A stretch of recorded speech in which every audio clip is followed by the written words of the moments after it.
Hola, ¿qué tal a todos? Bienvenidos una semana más al Laberinto del Misterio. Bueno, esta semana ya cada vez queda menos para ese famoso 30-31, esa noche de Halloween, noche de Todos los Santos. Bueno, ya sabéis, llevamos varias semanas ya hablando y esta semana queremos empezar pues a ir adentrándonos, ¿no?, en esas leyendas. Hoy va a ir nuestro programa de leyendas. Además de leyendas que nos contaban de pequeñitos. Y las leyendas, como siempre decimos, tienen esa parte de realidad. Pero bueno, antes de empezar, que como siempre os agradecemos que semana tras semana estéis con nosotros. Agradecer a Es Local de Inca su patrocinio, porque si no, no sería posible este programa. Y ahora es el momento, porque hoy tenemos un invitado que llevamos varias semanas diciéndolo, que no había podido estar con nosotros, que hemos escuchado su voz, pero hoy le ponemos rostro. Vamos a hacer el recorrido, nos vamos a ir como siempre primero con Ana María y luego vosotros mismos vais hablando. ¿Qué tal? Buenas noches, bienvenidos a todos al Laberinto del Misterio. Buenas noches a todos. Buenas noches, ¿qué tal? Pues vamos a empezar con Carlos, porque Carlos, que yo ya lo digo, si le llamo Jesús, ya os aviso que bueno, he tenido una petición por cambiarle el nombre, que son cosas, bueno, estas cosas que pasan, pero bueno, Carlos, lo escuchasteis en esa historia que nos relataba, ¿no?, y que pudimos escucharlo a través de su voz. Y además es que yo me quedé fascinada, ¿no?, porque tiene esa típica voz de locutor de radio de antaño, y que te quedas atentamente escuchándolo, y hoy pues lo tenemos aquí, le ponemos rostro, y muchísimas gracias y bienvenido al Laberinto del Misterio. Pues gracias y bien hallados también. Me alegra mucho estar aquí con vosotras un ratito. Yo creo que tienes una historia hoy que contarnos, que va de esas montañas que muchas veces paseamos y donde hay numerosas leyendas, ¿no? Y creo que va por ahí los tiros, ¿verdad? Por esas montañas y las leyendas. Sí, además es una historia que, curiosamente, tuvo luego continuación, porque luego hubo muchísima gente interesada en comprobar o en intentar comprobar qué había pasado. Incluso hasta, y ya me adelanto un poco al tiempo, recientemente, debe hacer como un par de meses o por ahí, parece ser que el mismo Putin, porque esto ocurrió en Rusia, en los Urales, el mismo Putin parece ser que ha ordenado efectivamente volver a reabrir el caso para estudiar qué ha pasado. Esto ocurrió hace 70 años, más de 70 años. Y o sea que es una historia que realmente nunca ha muerto, dio origen a muchas leyendas, dio origen a varias películas y sí. Bueno, pues ahora os lo contaré. Pues adelante cuando quieras, empézanos a contar esa leyenda y atentamente vamos a escuchar lo que nos cuentas. Muy bien, pues mirad, se trata, es una historia que su nombre original es el paso de Dyatlov. El paso de Dyatlov es porque Dyatlov era el apellido de uno de los integrantes de una expedición que ahora comentaremos. Y entonces en su honor pues le pusieron posteriormente este nombre. Eso del paso significa que en algunas montañas, que son las que recorren los alpinistas y gente que se dedica a nieve, a hielo y demás, pues son pasos que se crean con el hielo y son muy difíciles de cruzar. Entonces esta historia son 10 chavales porque son entre 20 y 24 años, universitarios. Estaban en la Universidad de los Urales, en la Universidad Técnica de los Urales, y eran casi profesionales, porque eran esquiadores de fondo. Participaban en esquí de fondo, eran gente muy ducha en todos los temas relacionados con la nieve, con el hielo y demás. Y bueno, pues decidieron hacer una excursión para hacer una de las montañas, una montaña que no era demasiado complicada. Era una montaña llamada Otorten, que paradójicamente en el idioma Mansi, que es una tribu cercana allí, significa no vayas nunca allí. Y estos 10 chavales pues se fueron para allá. Luego realmente uno de ellos le dio una lumbalgia y al final solamente pudieron ir 9. Eran 7 chicos y 2 chicas. Repito que entre 20 y 24 años. Bueno, pues a últimos de enero del año 59, a últimos de enero, pues van para allá. Entonces cogen varios trenes, llegan allí a una aldea más o menos cercana de donde querían ir. Allí les recoge un lugareño con su camión y bueno, pues se acerca todo lo más que puede. Claro, aquellos son montes que están siempre nevados y con hielo. Es muy difícil llegar allí, pero bueno, les dejó, digamos, que en la otra cara de la montaña donde querían ir. Y ellos desde allí pues fueron andando pues para llegar al lugar donde querían partir, montar el campamento base. Según las fotos que luego mandaron, cuando llegaron allí, estaban en perfecto estado, sonrientes, alegres, felices, en fin, todo muy bien. Bien, echaron a andar, se abastecieron lo mínimo imprescindible, pero se desató una tormenta por el camino y bueno, pues tuvieron que parar no demasiado lejos de donde querían montar el campamento base, pero bueno, un poco alejado, ¿no? Por la tormenta esta. Bien, esto ocurrió pues aproximadamente el 1 de febrero. Entonces, ellos habían quedado, el Dyatlov, que era el jefe de la expedición, por así decirlo, el chaval, quedó en que hacia el día 10 o por ahí, que ya habrían terminado, llamarían a la universidad y a los padres para decirles pues, que estaban bien, en fin, que no había pasado nada y demás. Pero claro, llegó el día 12 y no había ninguna noticia. Y ya los padres y la universidad, claro, fue una preocupación tremenda. Y entonces, bueno, pues organizaron allí mismo en la universidad, organizaron varios grupos de búsqueda y salieron para allá, para la montaña de Otorten, salieron el día 20 de febrero. Y venga a buscar, imposible, y ya por fin, el día 23, ya se les une el ejército y la policía. Ya, claro, con aviones, con helicópteros y demás. Bien, pues el 26 de febrero encuentran por fin el campamento abandonado. La tienda estaba muy, muy dañada. Estaba rasgada desde dentro con violencia. Claro, esto sugería que habían intentado huir de alguien que estaba dentro. O sea, todo esto, claro, ya empiezan a ser suposiciones, porque estaba rasgada y además de mala manera desde dentro para huir, pues se supone que era algo que había dentro, ¿no? Bueno, empiezan a buscar y siguen un rastro de huellas que llega hasta un bosque cercano que había y allí, pues en el borde del bosque, al lado de unos pinos, la gente que lo buscaba encuentran los 2 primeros cadáveres. 2 chicos descalzos, semidesnudos, golpeados y con los antebrazos desollados y abrasados. Y claro, se fijan además en el árbol que había allí cercano y ven que está lleno de restos de piel y de sangre. Claro, esto os hace pensar que lo que habían intentado había sido subirse al árbol, y además con todas prisas, ¿no? Y así quedaron. Bien, aquí se encuentran estos 2. Luego se encuentran otros 3 cadáveres más a unos cientos de metros. Uno a 200 metros, el otro a 400, el otro a 600. El primero de ellos estaba tendido de espaldas y estaba con los brazos sobre el pecho. También con múltiples golpes, contusiones por todos los sitios y demás. Algunos dicen que lo que tenía realmente era una rama de abedul que había agarrado entre las manos para defenderse. Y como digo, pues todos ellos con unas contusiones realmente graves. El siguiente que se lo encuentran boca abajo, tenía también abrasiones en la cara y tenía pues golpeadas por todos sitios, también semidesnudos o desnudos por completo. Y por fin el cuerpo más cercano a la tienda fue el de una de las chicas, que el cuerpo estaba en una posición lateral y también tenía abrasiones en la cara y en las manos. Y luego, pues claro, evidencia de congelación, evidentemente. Y todos con traumatismos serios, todos.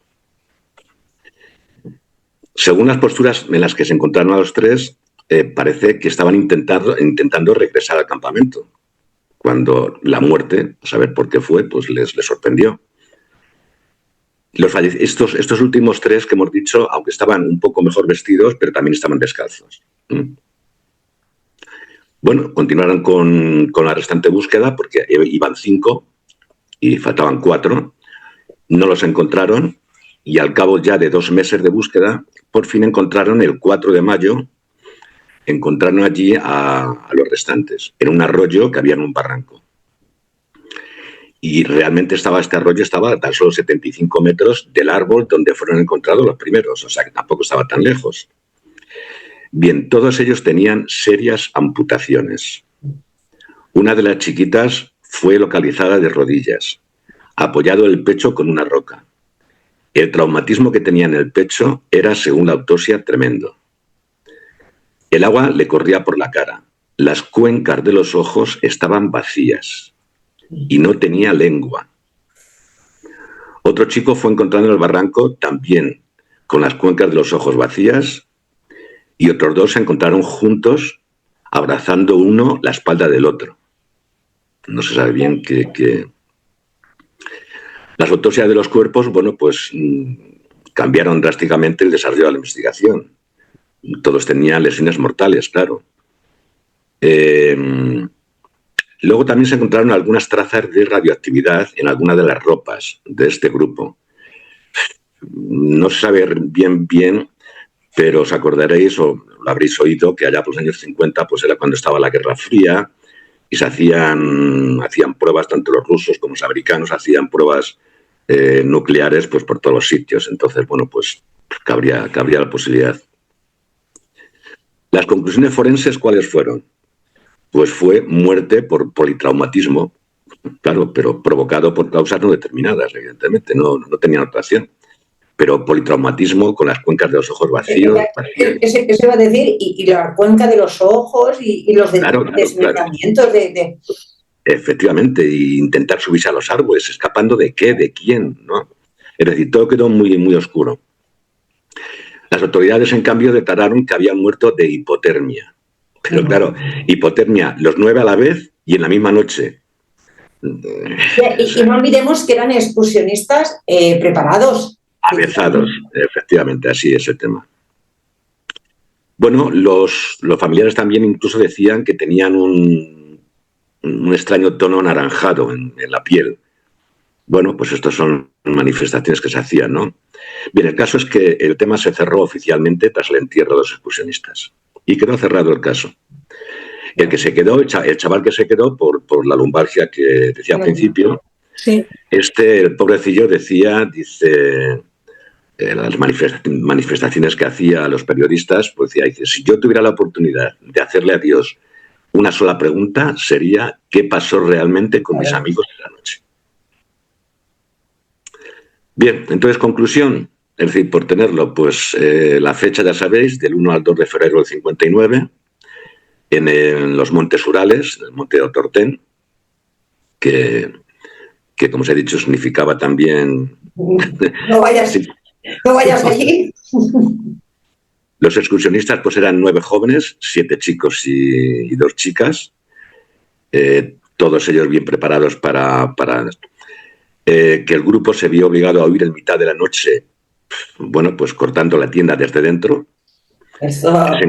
Se encontraron los cuerpos en diferentes etapas, algunos semivestidos y otros desnudos por completos, que la investigación determinó que la causa fue hipotermia, aun con todas las fracturas que tenían de cráneo y de torso, que los últimos 4 cuerpos fueron encontrados 3 meses después y con heridas fatales, efectivamente, y pues lo que hemos comentado de la ausencia de la lengua en 2 de ellos y las cuencas vacías.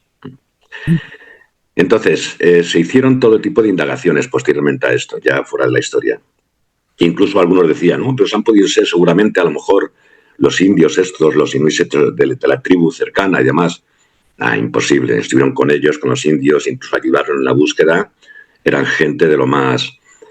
luego incluso, pues como sabéis, había en aquellos tiempos, era cuando más rondaba la historia de Yeti. El Yeti es el famoso hombre de las nieves. De las nieves, sí, sí. Incluso se hizo una película, se hizo La masacre del Yeti. y se refiere a esta película precisamente.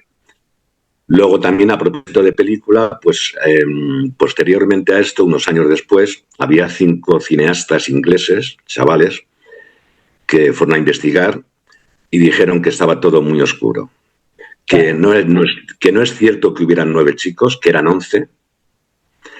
Que que estuvieron en otro sitio diferente, o sea, ha quedado todo muy, muy oscuro. Se han hecho muchas películas, muchas indagaciones, pero como veis, pues todo muy, muy extraño, porque no hay realmente ni oficial ni extraoficialmente algo que determine cómo murieron estos chicos, pero luego tuvo que ser horroroso. Además, qué curioso que las autoridades, ¿no? Al final decidan poner como que han muerto por hipotermia con las graves lesiones que presentaban. O por traumatismo.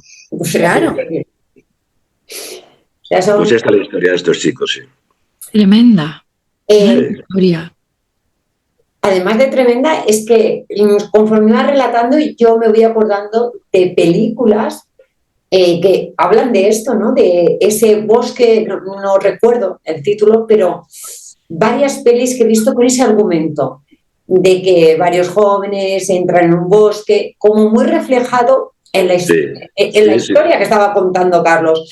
Cuando has comentado no vayas allí, me he acordado de una película de una chica que va con una mochila, que se mete dentro de ese bosque a buscar a su hermana. Bueno, en fin, que es muy parecido, ¿no? Y al final siempre no sales de ese bosque. La realidad de la película es que no sales de ese bosque, ¿no? Yo soy de las personas que he pensado siempre que igual que hablábamos la semana pasada, ¿no? Del Nessie, del lago Ness en Escocia, que puede existir, ¿por qué no? El hombre del... Se han tomado fotos, ¿eh?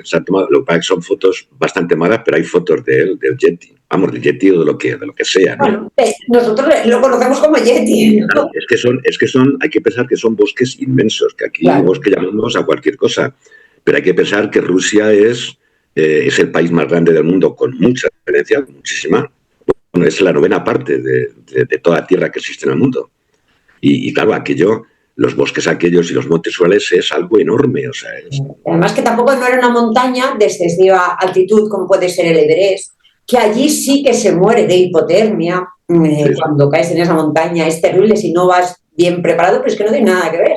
Una montaña que parecía más o menos no sin mucha complejidad, con unas autopsias que rozan, vamos, o sea, lo ilógico totalmente, ni hipotermia, porque yo creo que morir de hipotermia, tú no rompes ni rajas una tienda desde dentro. Y la verdad que, bueno, como comentabas, ¿no? Parece ser que el caso se vuelve, ¿no?, a reabrir ahora. Sí, quieren reabrirlo, sí, eso dijo, por lo visto, el mismo Putin incluso y todo. Bueno, veremos a ver, ¿no? Seguiremos de cerca esa noticia y veremos a ver al final si se sabe o se concluye, ¿no?, qué es lo que pudo pasar con estos excursionistas, que desde aquí nosotros mandamos un fuerte abrazo a la familia, porque nunca sabemos, YouTube es muy grande y nunca se sabe si se nos puede ver. Así es, efectivamente. Y ahora nos vamos con Ana María, que es la hermana de Carlos, y que yo no sé qué nos tienen preparado esta semana, porque me parece que nos va a poner un poco los pelos de punta. Ya veremos a ver qué nos cuenta. Bueno, pues yo de los fríos de Rusia, me voy a venir un poquito más cerca. ¿A dónde te vienes? Conocidísima, yo creo que por todos los niños de España. Vale. La famosa leyenda del hombre del saco. Uy. ¿A qué niño de España no nos han dicho alguna vez, verás cómo venga el hombre del saco? Sí. En el afán por proteger a nuestros niños, pues siempre les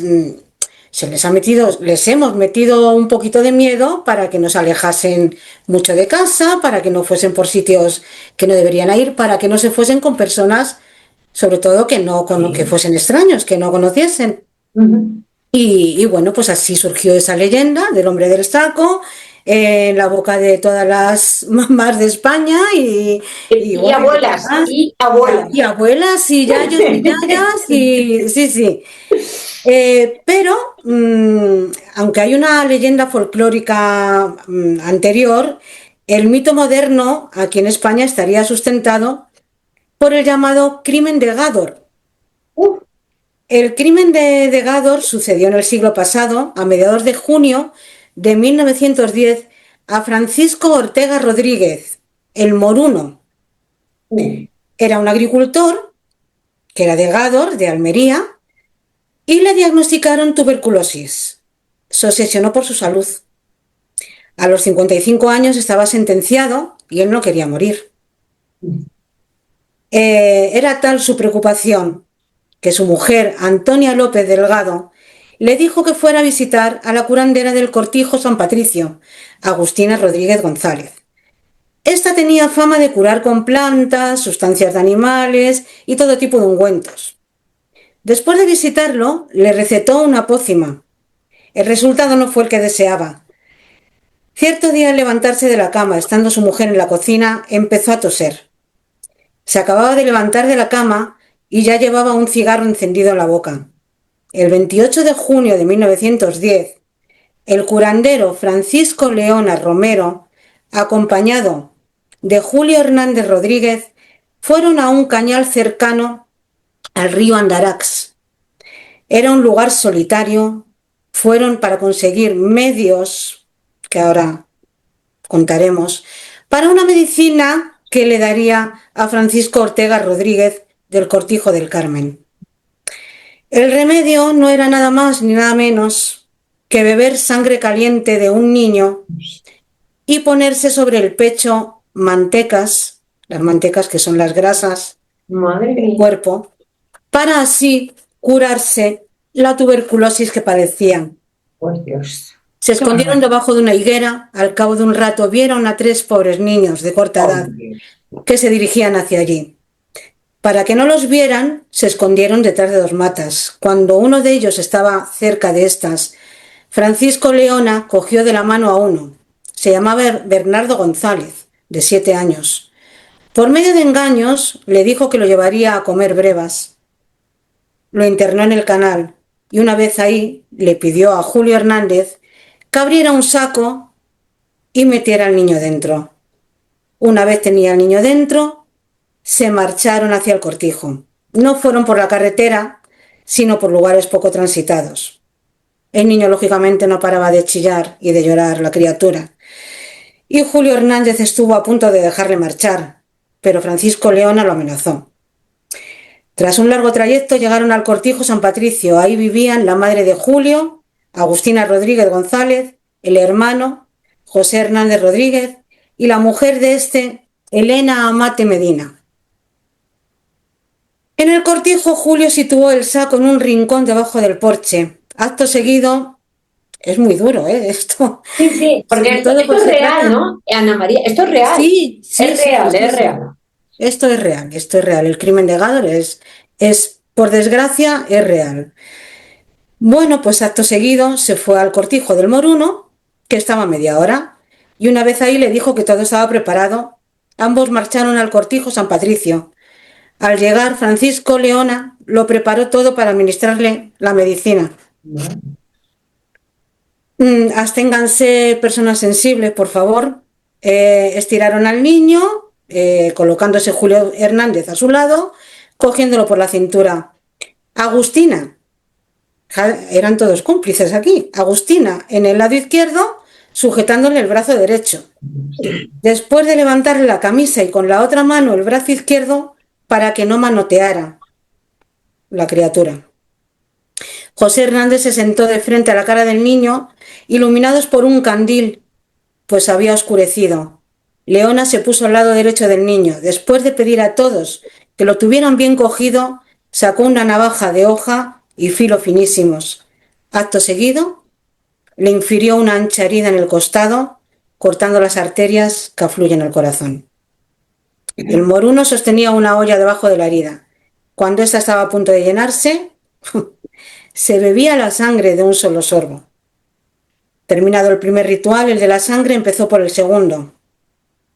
Abrió el vientre del niño con un verduguillos. Le sacó las mantecas que el moruno se colocó sobre el pecho. horrible. A mí me parece, de verdad. Terrible, terrible. Sobre todo tratándose de un niño. De una historia que ha acontecido de verdad. No. Julio Hernández y Francisco Leona se marcharon al Barranco del Pilar. Aplastaron la cabeza del cadáver con una piedra. Parece que no se habían quedado ya a gusto con lo que habían hecho. Y enterraron el cadáver con piedras y ramas debajo de una higuera y se marcharon.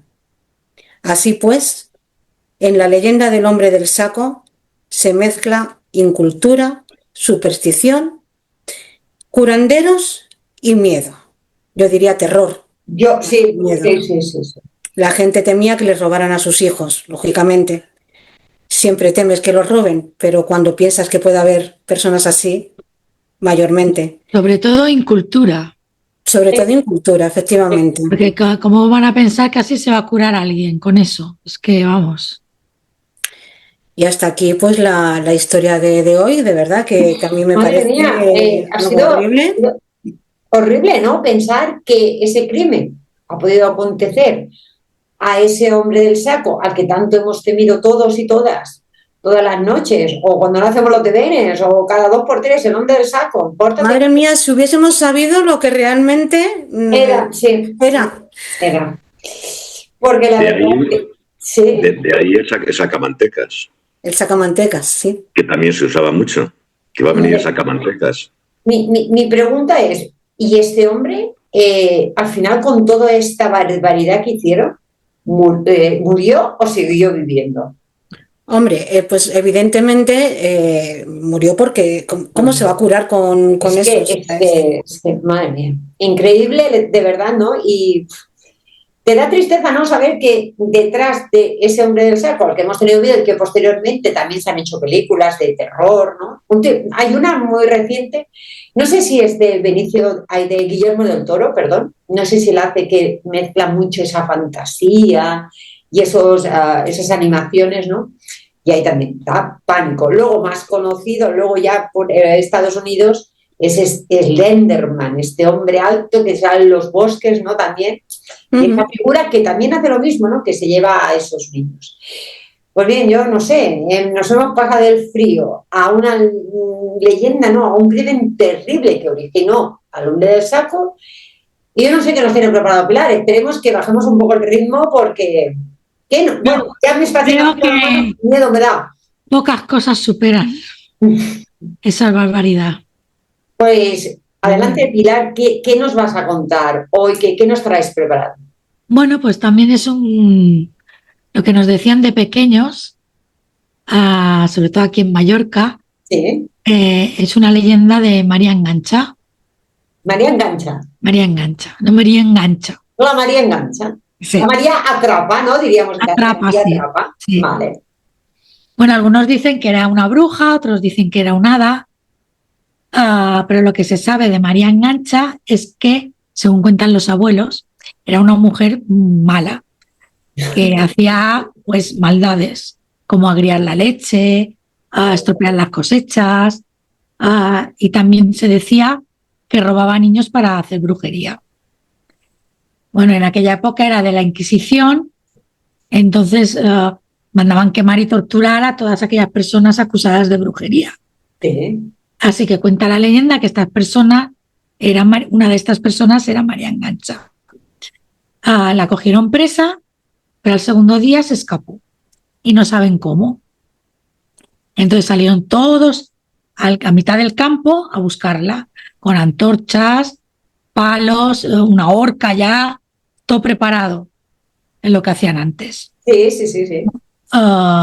Entonces en mitad del campo había un viejo pozo, y ven a María encima del pozo con un gancho en la mano. Y cuando los ve venir, levanta los brazos y dice: juro que no me cogeréis con vida, juro que desde el infierno cogeré a vuestros hijos y los formaré en la brujería conmigo, desde el infierno por los siglos de los siglos. Y se tira, sin pensárselo 2 veces, se tira al pozo. Y bueno, ahí quedó.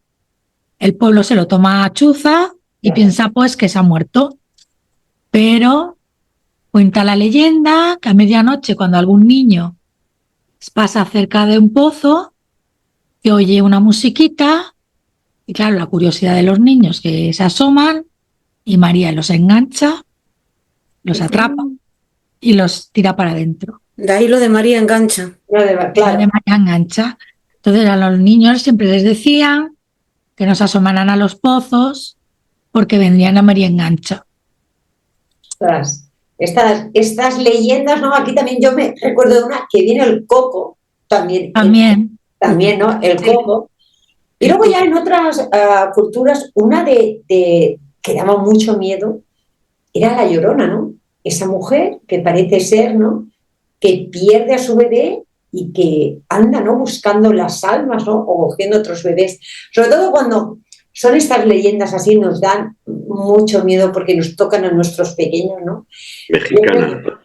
Sí, creo que sí, que lo de la Llorona es mexicana. Sí. Es mexicana, sí. Yo he visto, Carlos, ¿tú sabes más de la leyenda? Mira, hablando como sé que sabes tanto, sé que eres... La leyenda esta originaria de la Llorona, ¿cómo ocurre esta leyenda? No recuerdo muy bien, la he leído varias veces, pero ya no me acuerdo. Era pues simplemente, realmente era una pareja realmente. El hombre estaba enamorado de ella realmente. Y ocurre alguna cosa en el cementerio. No sé exactamente, sí. Que es de ahí de donde sale una promesa suya que luego acaba cumpliéndola con él, pero no me acuerdo bien cuál es la trama. La trama era un poco rebuscadilla, ¿no? Claro. Y luego hay una canción muy bonita de la Preciosa. Sí. Muy bonita la canción, sí. Hay que tener una buena voz para cantar esa canción. Tanto la española como la mexicana, que son dos diferentes, ¿eh? Una es la Llorona que cantaba Rafael y toda esta gente, y en México cantaban una diferente, la Llorona. Pero sí es una historia también maja, de verdad. Ahí hablamos entre leyendas y maldiciones, ¿no? Esas maldiciones que no te tomas en serio, ¿no? Y ahí traemos también, ¿no? En todas estas, sobre todo en el siglo pasado, las brujas, ¿no? Las tan temidas brujas que lanzaban esos males de ojos, esos hechizos, esos conjuros, y antes había mucha creencia en todo ello, y yo no sé si a día de hoy seguirán. Yo creo que, bueno, ya no hay esa tal firme creencia, pero antes sí que es cierto, cuando hablabas del curandero, Ana María, tiraba mucho, porque yo lo había escuchado, tiraba mucho de curanderos de los mismos pueblos, ¿no? Que con brebajes al estilo películas que podemos ver. Y no hace tanto, Mariluz, porque, bueno, pues yo no sé por allí, por vuestras ciudades, pero aquí en Madrid, sí. Pues bueno, mi hermano Carlos lo sabe, que hubo una época, yo recuerdo que mis tías conocieron a un curandero en el barrio que era muy famoso, y iba casi todos los vecinos del barrio iban, y además, pues lamentablemente, pues muchas veces a la desesperada. Claro. Porque a lo mejor pues ni creían en los curanderos, pero al final te agarras a un clavo ardiendo. Yo voy a contar una anécdota, ya que dijimos que íbamos a ir contando cosas, ¿no? Nuestras. No sé si vosotros conocéis el temido herpes zóster. Yo creo que sí, ¿verdad? Y el herpes. El herpes zóster, ¿no? Es esta famosa culebrina. Culebrina. Que te sale, que es horroroso el dolor. Y bueno, Ángel tuvo la malísima suerte, Ángel, mi marido, que le saliera. Estuvo ingresado en el hospital, estuvo aislado porque es contagioso, volvió a casa, el dolor no se le iba, tenía que dormir agarrado al sofá, no podía ni siquiera rozarle la ropa. Y bueno, y aquí viene, ¿no? Lo que nos ocurrió. Una vecina, amiga de mi suegra, le dijo, oye, ¿por qué no hablas con una curandera? Y esto no hace mucho, hará un par de años. Esta curandera no estaba aquí en Barcelona, esta curandera estaba en Málaga. Y le dijo a Ángel que lo único que tenía que hacer era que le diera permiso para poder hacerlo. Dale el nombre y los apellidos. Puso otro requisito más, que simplemente cobraba la voluntad. Y que durante 3 días no se podía duchar. Una vez que Ángel dio el consentimiento, dijo que sí, hizo esos 3 días de no lavarse y de golpe él empezó a notar como algo que iba, como que le venía algo y se iba. Le venía y se iba. Él está afuera, no puede entrar a contarlo, pero otro día os lo contará lo que él sentía porque se quedaba solo en el balcón y notaba cosas, pero funcionó y se curó. ¿Qué pasó? Él sí que sabe las sensaciones que sintió, pero esto fue a distancia. Esta mujer, que era una mujer mayor, que desde aquí pues, también le mandamos un saludo, no sabemos si a estas alturas estará viva, simplemente luego pedía la voluntad, ¿no?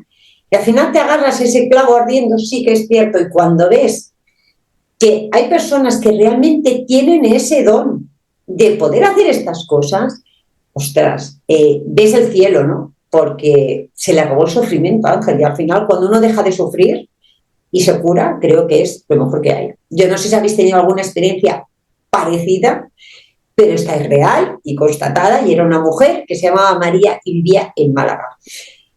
Y pues, yo creo que todo el mundo, todos hemos tenido, o todo el mundo ha tenido experiencia. Lo que ocurre es que, ¿sabes qué pasa? Que esta sociedad se está haciendo tan cientificista, claro, no científica, cientificista, que rehuye de todo ese tipo de cosas, pero siempre ha habido tratados de medicina popular. Tratados, no digo ya, y la mayor parte de las veces con muy buen resultado. No solamente a nivel popular, sino ha habido incluso santas y santos que han hecho.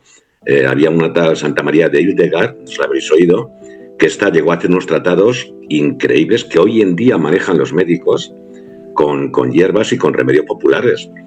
O sea que es un tema. Lo que ocurre es que nos hemos hecho muy cientificistas. Es decir, hoy nos gusta el paracetamol y sí, todo lo que acabe en ol. Incluso, yo estoy en un tiempo trabajando en un laboratorio, llegó a haber en su día muchos médicos que no hacían recetas prácticamente de medicamentos. Es decir, trataban de ir al origen del problema del paciente. Qué bueno sería eso.